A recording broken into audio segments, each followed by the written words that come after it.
미국의 국민화가로 불리워지는 101세의 메리 모지스 할머니라고 계시는데 이분이 오록집을 내셨습니다.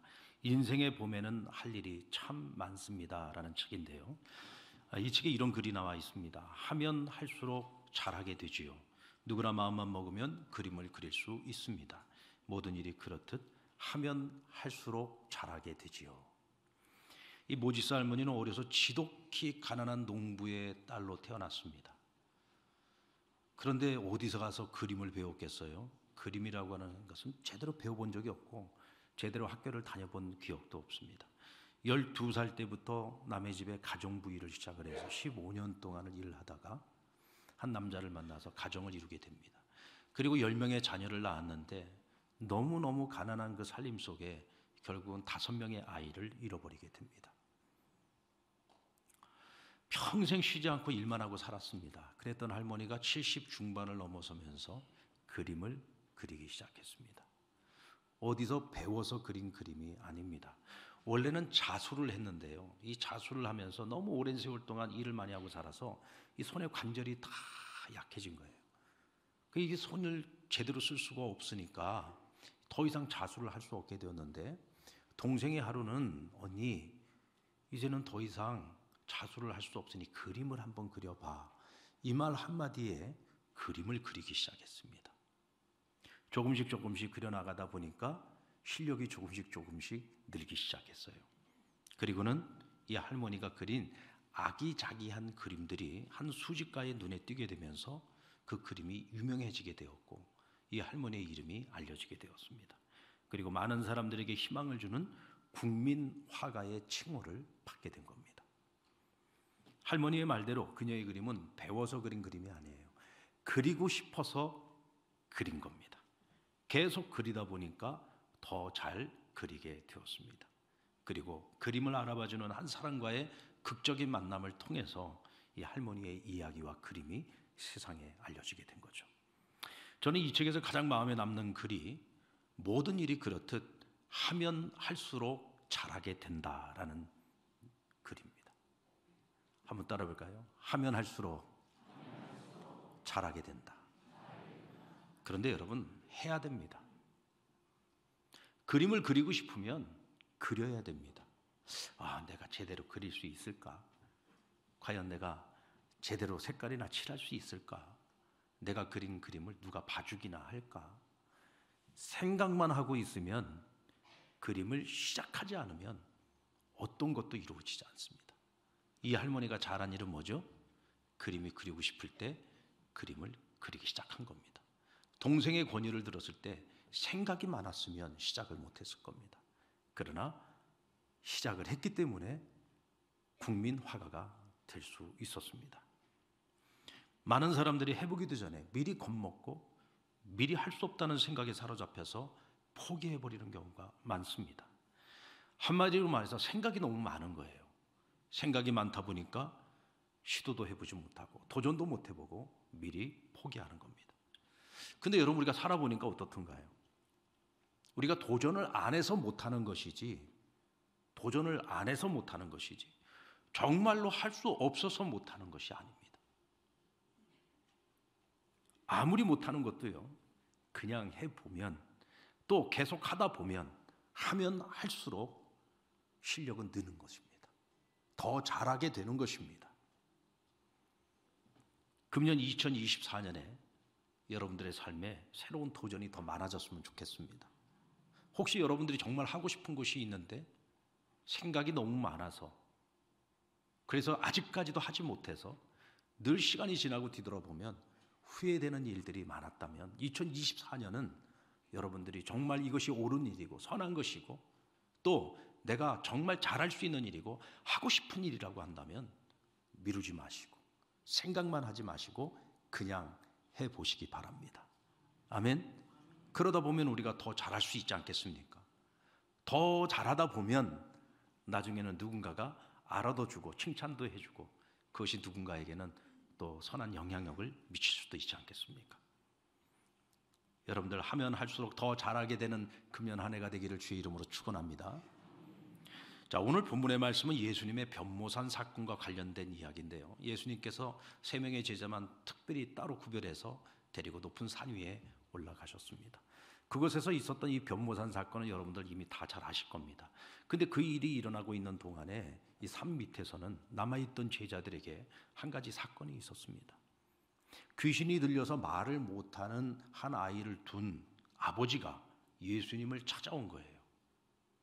이 아버지가 소문을 들었습니다. 예수님은 못 고치는 병이 없다더라. 그리고 귀신 들린 자들에게서 귀신을 내쫓는다더라. 자신의 아이는 어렸을 때부터 이 귀신이 들려서 사람 구실 한번 제대로 못 해보고 살았습니다. 귀신이 한 번씩 역동을 치면은 아이가 쓰러지고 거품을 일으키고, 그리고 심지어는 물과 불에도 던져질 만큼 그 아이가 늘 위험에 노출되어 있었습니다.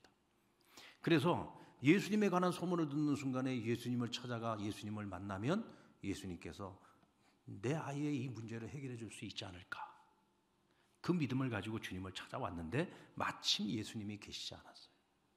그래서 그 스승의 그 제자라고, 예수님께서 그런 일을 행하실 수 있다면 제자들도 그런 일을 행할 수 있지 않을까 하고 부탁을 했는데 성공했습니까? 실패했습니까? 실패했습니다.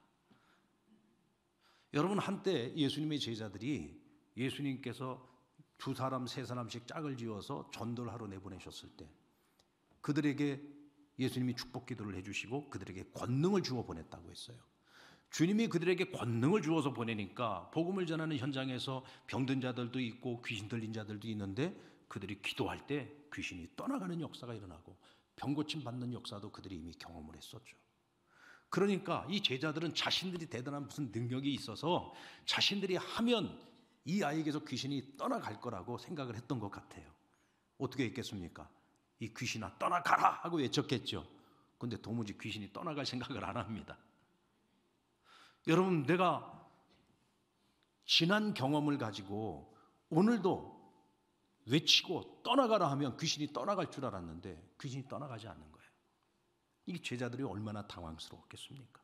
또 그 모습을 지켜보고 있던 많은 사람들이 이 제자들이 말이야, 이 능력이 있네 없네 이 문제를 가지고서 자기들끼리 막 변론이 일어나게 되었습니다. 자, 이러고 있는 사이에 예수님은 산에서 아래로 내려오셨어요. 그리고 제자들에게 일어난 이 일들을, 이 사태를 보시면서 예수님이 물었습니다. 이 아이가 언제부터 이랬느냐? 그러자 아이의 아버지가 말하기를 이 아이가 어렸을 때부터 그랬습니다. 귀신이 한 번씩 발작을 일으키면 아이가 이거 사람 구실을 못합니다. 쓰러지고 경련을 일으키고 또 거품을 일으키고 심지어는 수도 없이 불과 물 속에 던져지기도 했습니다. 그러면서 아이의 아버지가 주님께 청합니다. 주님, 무엇을 하실 수 있거들라.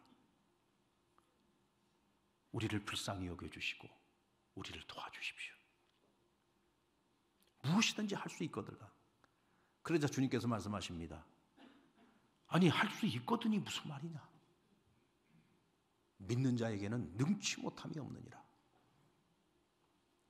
당신이 하실 수 있으면 좀 저희를 불쌍히 여기고 도와주세요 라고 부탁을 하니까 예수님이 너 왜 나를 온전히 믿지 못하니? 왜 반신반의하는 거야? 할 수 있거든이 무슨 말이냐? 믿음만 있으면 능치 못함이 없느니라. 그러자 그 아버지가 내가 믿습니다. 나의 믿음 없는 것을 도와주옵소서 라고 예수님께 간청을 하고 주님께서 그 아버지의 그 간청을 듣고 그 귀신을 명하여 떠나가라 할 때 귀신이 떠나가는 역사가 일어나게 됩니다. 저는 오늘 이 본문의 사건 속에서 예수님이 이 귀신 들린 아이에게서 귀신을 내쫓는 이 사건 그 자체를 다루기보다도 어렸을 때부터 귀신이 들려서 사람 구실 못하고 있는 이 아들을 고침받기 위해 예수님께로 나왔던 이 아버지의 믿음에 대해서 우리가 같이 한번 깊이 생각해 보려고 합니다. 먼저 이 아버지는 믿음을 가지고 예수님을 찾아왔습니다. 어떤 믿음이죠? 예수님을 만나면 내 아이에게서 귀신이 떠나가지 않을까? 자신이 가지고 있는 인생의 문제를 해결받기 위해서 예수님께 찾아온 것입니다. 여러분, 이것을 우리가 믿음이라고 할 수 있겠습니까? 이것은 갈급함인 거죠. 갈급함. 내 인생의 문제를 해결하기 위해서. 근데 사실 성경에 보면은 예수님을 만나고 예수님을 따랐던 수많은 사람들이 거의 대부분이 뭐예요? 자신의 문제를 가지고서 자기가 도저히 해결할 수 없는 그 인생의 문제를 해결받기 위해서 예수님을 찾아왔어요. 그리고 예수님을 만났고 그리고 예수님을 따르게 되었습니다. 어떻게 보면 믿음이라고 말하기에는 너무 부끄러울 만큼 정말 하찮은 믿음인 거죠. 진짜 눈에 보이지도 않는 만큼 지극히 작은 겨자씨처럼 겨자씨만한 믿음이라고 할 수 있습니다. 그런데 여러분, 예수님께서는 이 겨자씨 같은 이 작은 믿음일지라도 그것을 하찮게 여기지 아니하시고 그 믿음을 사용해서 이 아버지의 기도를 들어주셨습니다. 할렐루야. 이 아버지의 믿음, 이걸 믿음이라고 할 수 있을까 싶을 정도의 믿음이었지만 주님께서는 그 믿음을 사용하셨어요. 자, 그러면 이 아버지의 그 믿음을 한마디로 정의한다면 어떤 믿음이라고 할 수 있을까? 저는 이것을 그냥 해보자, 그냥 하자의 믿음이라고 정의를 내려봤습니다. 분명히 예수님에 관한 소문을 들었습니다. 많은 문제를 가지고 있는 사람들이 이 세상에 얼마나 많습니까? 근데 수많은 사람들이 예수님에 관한 소문을 들었어도 그냥 생각만 하다가 끝나버리는 사람들이 얼마나 많았겠어요. 근데 이 아버지는 그러지 않았어요. 예수님에 관한 소문을 들었을 때 많은 생각을 하기보다는 예수님? 그분이 병을 고친다고? 귀신 들린 자에게서 귀신을 내쫓는다고? 그래? 그럼 내 아들도 고침받을 수 있겠네. 그리고는 더 이상 생각하지 않습니다. 아이를 데리고 예수님을 찾아가는 것입니다. 뭐 믿음이 얼마나 크고 작고 이거 상관이 없어요. 유일한 가능성이 예수님에게 조금이라도 있다고 한다면 그것을 믿고 찾아가는 것입니다. 해보는 거죠. 찾아가 보는 겁니다. 만나보는 겁니다. 맡겨보는 겁니다. 간청을 해보는 거죠. 여러분, 우리는 생각에 그냥 해보는 신앙, 그냥 하자 하는 이 믿음, 이게 뭐가 그렇게 어려운데? 라고 생각할지 모릅니다. 근데 여러분들 전도해 보셨죠? 우리가 그렇게 열심히 복음을 전하고 그 한 영혼 구원해 보겠다고 만나서 밥도 사주고 차도 사주고 그 관계를 맺으면서 얼마나 우리가 열심히 복음을 전했습니까? 교회 한 번만 가보자. 딱 한 번만 가보자. 진짜 예수 믿는 게 얼마나 행복한 건지, 신앙생활하는 것이 얼마나 행복한 건지 가보면 안다. 한 번만 가보자.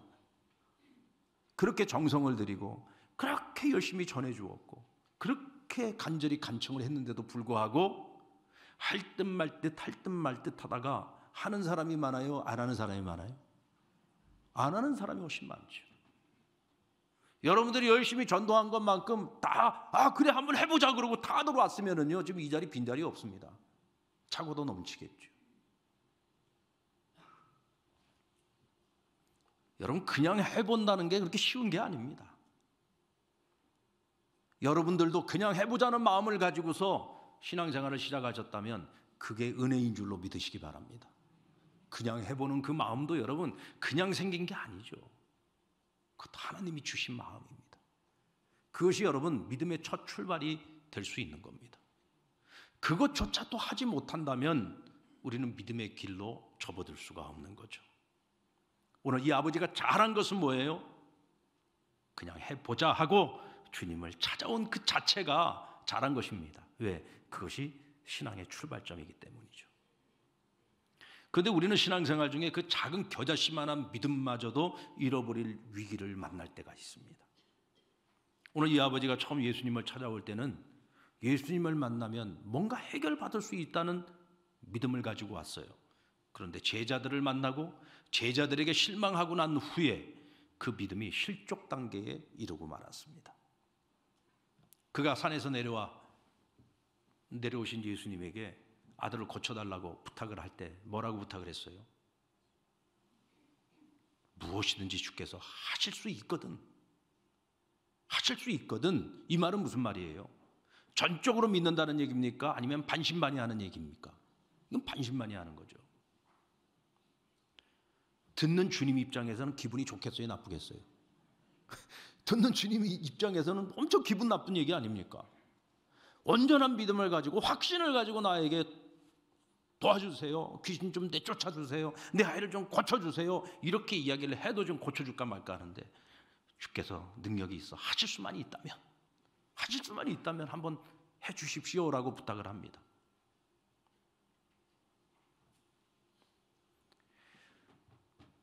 어쩌다가 오늘 이 아버지가 이렇게 믿음을 실족할 상황에 처해 있습니까? 제자들 때문이죠. 무능한 제자들 때문에. 여러분, 교회 오기 전에는요, 교회 밖에서 교회를 볼 때는 그래도 뭔가 교회에는 뭔가 신비로움이 있다.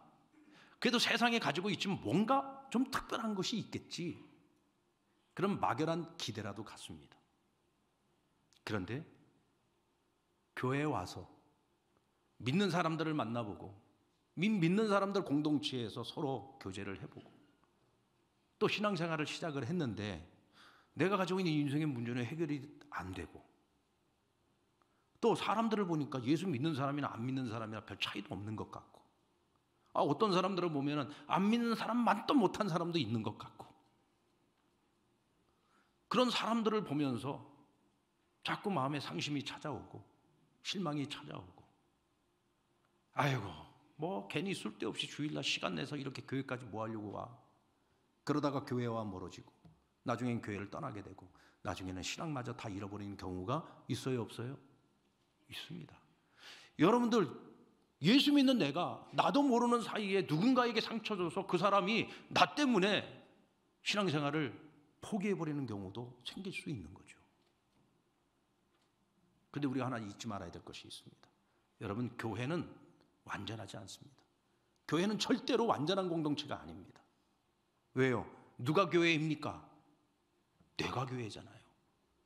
예수를 구주로 믿는 내가 교회고 그런 우리가 함께 모인 이 공동체가 교회란 말이에요. 그러니까 답은 분명하잖아요. 교회인 내가 불완전한 것처럼 이 공동체도 불완전한 겁니다. 우린 절대로 완전한 공동체가 아니에요.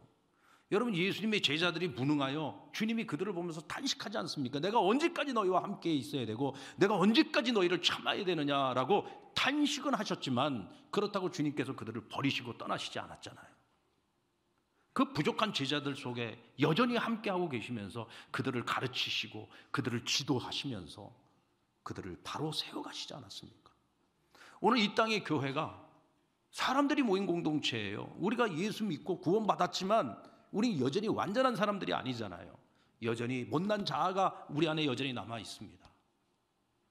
여전히 죄짓고 살 때가 많잖아요.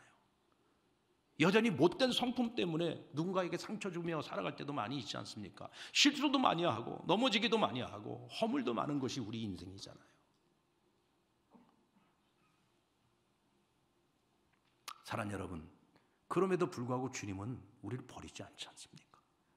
여전히 우리와 지금 함께하고 계시잖아요. 여전히 여러분 세상을 구원할 공동체는 교회라고 말씀하십니다. 그래서 주님이 이 교회와 함께 하시는 것이고 우리의 삶 속에 함께 하시는 것이죠. 아멘입니까? 그러므로 주님께서는 불신이 가득한 말을 하고 있는 이 아이의 아버지를 포기하지 않으셨어요. 그래서 이 사람을 어떻게 해서라도 더 믿음을 갖게 만드시기 위해서 23절에 이렇게 말씀하십니다. 예수께서 이르시되 할 수 있거든이 무슨 말이냐? 믿는 자에게는 능히 하지 못할 일이 없느니라. 여러분, 이 말씀을요 깊이 들여다보면 주님이 지금 무엇을 말씀하고 있는지를 볼 수 있어야 돼요. 오늘 이 아이 아버지에게 하는 말이 무엇입니까? 너는 지금 내 제자들이 병든 내 아들에게서 귀신을 내쫓지 못했다고 해서 넌 지금 나를 의심하고 있구나. 넌 지금 나를 반신반의하고 있구나. 그렇다면 이제부터 다른 사람을 보지 말고 나를 보라고 말씀하십니다. 그들은 불완전하지만 나는 완전한 하나님이다. 나는 전능한 자다. 그러므로 믿음을 가지면 무엇이든지 할 수 있다 라고 말씀하고 있는 것이죠. 시선을 바꿔주고 있습니다. 사람을 바라보고 있던 그의 시선을 주님을 바라보도록 그 시선을 바꾸어주고 있는 것이죠. 사랑하는 여러분, 혹시 우리 가운데 믿는 어떤 사람을 통해서 내가 마음의 상처를 받았어요. 그것 때문에 교회에게 실망을 하고 심지어는 내 믿음마저도 지금 흔들리고 있다고 한다면 여러분, 빨리 여러분의 시선을 돌리셔야 됩니다. 사람을 보지 마십시오. 공동체를 보지 마십시오. 무엇을 보셔야 됩니까? 전능하신 하나님을 보셔야 됩니다. 완전하신 하나님을 바라보셔야 됩니다. 전능하신 우리 주님을 바라보셔야 됩니다. 우리가 시선을 돌릴 때 우리는 믿음을 회복할 수 있습니다.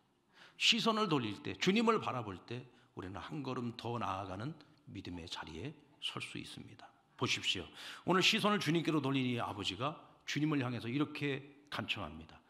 주여, 내가 믿습니다. 내가 믿습니다. 그러나 나의 믿음 없는 것을 도와주소서. 여러분, 이것이 지금 문법적으로 맞는 말입니까? 틀린 말입니까?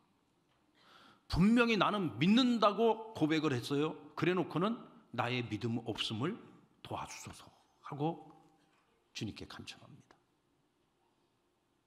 이게 지금 말이 되는 얘기입니까? 예, 지금 여러분들은 문법적으로 머리를 굴리고 있지만 이게 지금 말이 되는지 안 되는지, 나는 지금 믿음이 있다고 얘기를 해놓고서 지금 나의 믿음 없음을 도와달라는 거잖아요. 이게 문법적으로는 사실 말이 안 되는 얘기인데 오늘 이 자리에서 이게 이해 안 되는 사람은 제가 볼 때는 없다고 생각합니다. 왜요? 우리는 충분히 공감할 수 있는 이야기거든요. 여러분들이 어떻게 믿음을 갖게 됐습니까? 어떻게 여러분들이 예수님을 나의 주로 받아들이게 되고 나의 구주로 믿게 되었습니까? 어떻게 우리가 하나님을 아버지라고 부르며 우리가 영원한 천국의 소망을 두고 살아가게 되었습니까? 그것은 하나님께서 우리에게 믿음을 선물로 주셨기 때문이에요. 우린 그 믿음을 선물로 받았습니다. 자격 없는 내가 믿음을 선물로 받아서 믿어지게 된 거예요. 근데 이 믿음을 갖고 나서 보니까, 내가 이 믿음을 갖고 나서 하나님을 제대로 알고 하나님을 보니까 내가 얼마나 믿음 없는 사람인지를 깨닫게 되는 거예요. 그래서 하나님께 나의 믿음 없음을 도와달라고 하나님께 간구하게 되는 겁니다.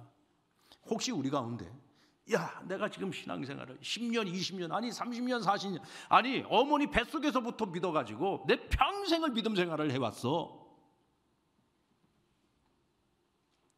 예배 한 번 빠진 적 없고 매일매일 하나님 앞에 기도 생활을 했고 전도도 많이 했고 헌금 생활도 열심히 했고 내 또 하나님께로부터 직분을 받아가지고 내가 교회도 열심히 섬겼어. 내가 신앙생활 이만큼 했으면 된 거 아니야? 내가 여기서 뭘 더 해야지 돼? 이만하면 된 거 아니야? 혹시 여러분 우리가 이런 생각을 조금이라도 하고 있다고 한다면요, 여러분의 신앙에 지금 위기가 찾아온 겁니다. 여러분, 성숙한 믿음이라는 것은 어떤 거예요? 성숙한 믿음은요, 내가 30년 신앙생활을 했어. 그러면은 내 신앙생활 점수가 30점은 돼야 되는데 아직도 밑바닥이야. 아직도 어린아이 상태야. 그런 내 모습을 보면서 늘 탄식해야 되는 거예요. 내가 아직도 이렇게 믿음이 없어. 내가 그렇게 오랫동안 내가 예수 믿고 내가 목사가 되고 장로가 되고 권사가 되고 집사가 되고 교회에서 직분 맡아서 이렇게 열심히 내가 살아왔는데도 불구하고 아직도 내 신앙은 이 정도밖에 안 돼. 자신의 영적 상태에 대해서 늘 나의 믿음 없음에 대해서 탄식하면서 하나님 앞에 주여 나의 믿음 없음을 도와달라고 이렇게 하나님 앞에 겸손하게 기도하고 낮은 자리에서 기도하고 하나님께 도움을 구하는 그 사람의 신앙이야말로 진짜 성숙한 신앙 아니겠습니까? 여러분들이 어느 순간에 내가 이만하면 됐지 뭘 더 해? 라는 생각이 조금이라도 든다면 그건 정말 위험한 거예요. 정말 위험한 겁니다. 사람 보고 놀라고 사람 보고 실망했던 그 마음, 주님께 시선을 바꾸는 그 순간에 주님께서 그에게 믿음을 주셨어요. 믿음을 갖고 나를 보니 내가 얼마나 믿음 없는 사람이었는지. 그래서 내가 주님께 할 수 있거든 이런 쌀데기 없는 소리나 하고 주님을 실망시키는 소리나 하고 이 믿음 없는 나 자신에 대해서 너무 죄스러운 거죠. 그러니까 주님께 나의 믿음 없음을 도와달라고 간구하고 있는 것입니다.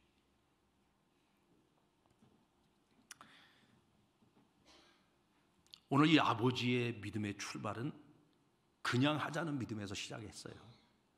그냥 해보자. 나가보자. 생각하는 신앙이 아니라 실천하는 신앙으로 먼저 시작이 된 겁니다. 그러나 제자들의 무능함을 보고 실족했어요. 시선을 주님께로 돌리며 믿음의 선물을 받았습니다. 나를 보고 나니 나의 믿음 없음을 발견하고 주님께 믿음을 달라고, 믿음을 도와달라고 주님께 간구하는 믿음의 수준까지 이르게 되었습니다. 사랑하는 여러분, 금년 한 해 우리 2024년을 살아가면서 이 한 해가 그냥 하자는 결단으로 시작했으면 좋겠습니다. 여러분, 2024년 우리가 주여 부흥케 하소서. 우리 안에 영적인 부흥이 일어나려면 무엇을 해야 됩니까? 하루에 성경 4장씩 읽자. 하루에 1시간 기도하자. 한 달에 1명 이상 전도하자. 생각이 많으면요 이렇게 생각하겠죠. 야, 내가 지금까지 예수 믿고 살아오면서 성경 한 번도 읽지 않았고, 나는 지금 말라기서가 신약에 있는지 구약에 있는지도 모르는데 날 보고 성경을 하루에 4장씩 읽으라고. 아이고, 난 한 장도 못 읽는다. 생각해보니까 못하겠어요. 딱 때려치우는 겁니다. 시작도 해보기 전에 때려치우는 거죠. 야, 내가 일주일 내내 내가 기도 한 번 안 하고 사는 사람인데 하루에 1시간씩 기도를 하자고? 생각도 하기 싫은 거죠. 아니, 내가 평생 예수 믿고도 한 명도 전도를 해본 적이 없는데, 아니 한 달에 1명 이상 전도하자고? 좀 가능한 걸 하라고 해야지. 생각을 하면 할수록 못할 이유만 생각이 나요. 그러면 여러분, 우리의 신앙은 늘 제자리 걸음밖에 못하는 겁니다. 그런데 우리가 한번 해보자. 그래, 그렇게 하면 정말로 내 안에 영적인 부흥이 일어난다고 하니까 믿고 한번 해보자. 그래서 시작을 했는데, 성경 한 장 읽는 게 이거 만만한 게 아니에요. 한 장 읽다 보면 막 졸리고 이해도 안 되고 머리에 쥐가 나. 그래도 한번 해보자 하고 억지로라도 4장씩 읽어 나가는 거예요. 근데 놀라운 거는요, 한 일주일 지나니까 읽어져요. 한 달 하고 나니까 아이고 뭐야 이거 4장 이거 아무것도 아니네. 읽다 보니 아이고 읽는 김에 한 10장 읽자. 아이고 뭐 성경을 1년에 한 번 읽다 보니까 한 2번도 읽겠어, 3번도 읽겠어. 하면 할수록 잘하게 된다니까요. 하루 1시간 기도가 만만해 보입니까? 여러분, 어렵습니다. 근데 10분이라도 시작을 해보는 거예요. 안 돼도 다리에 쥐가 나도 한번 1시간 앉아 있어 보는 거예요.